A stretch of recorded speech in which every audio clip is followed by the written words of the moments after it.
So we now talk about a corollary. So say you have a map F here. So this map F is a part of a homotopy equivalence. Then you have another map F star here, which takes this fundamental group to this fundamental group. And this map is a isomorphism. So this is iso if this is part of a homotopy equivalence.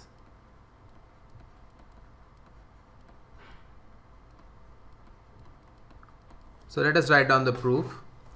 So since F is a part of a homotopy equivalence, you have a map going from Y to X.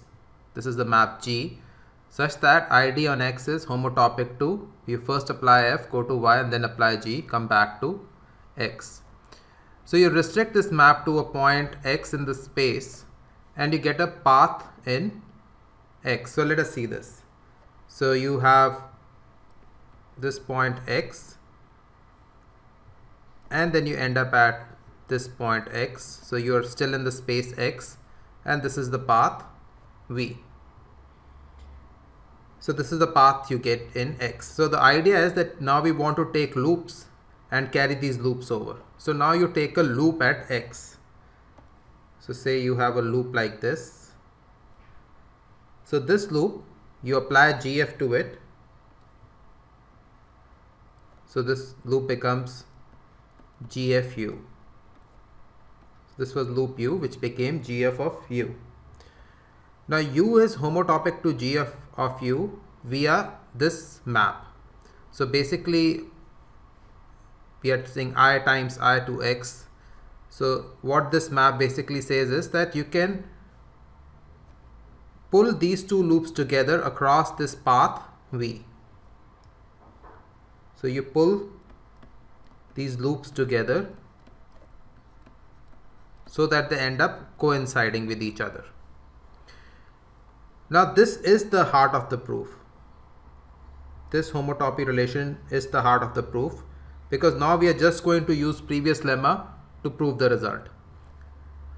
So this loop U is homotopic to, you first apply F to the loop and then you apply G to the loop, and you have been able to construct a homotopy which is basically taking the path and pulling the loops together.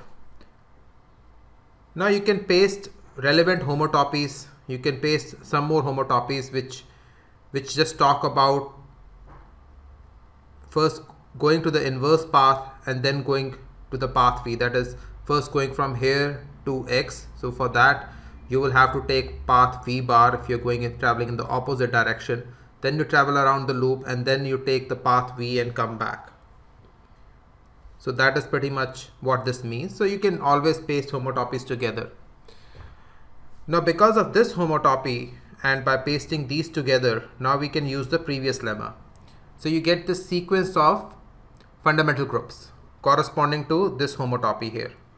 But this map is an ID map.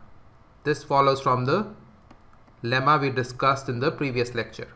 So this map is ID, and this map is F star, this map is G star, and this map is this V hash with a bar on it. Now since this is ID, this becomes injective. So this ID implies this is injective. Now F and G, you can interchange them as you want to, and therefore this would imply that this is also injective. This is iso from previous lemma. So you have ID, which implied injective. This injective implied G is injective by symmetry. This is iso from previous lemma. So you immediately get that F star is surjective, and therefore it is an isomorphism. Now we cover a definition. We say a space X is contractible, then this fundamental group of the space, this is just the trivial group, that is of a point. And the second thing is that if X is path connected and its fundamental group is trivial, we say X is simply connected.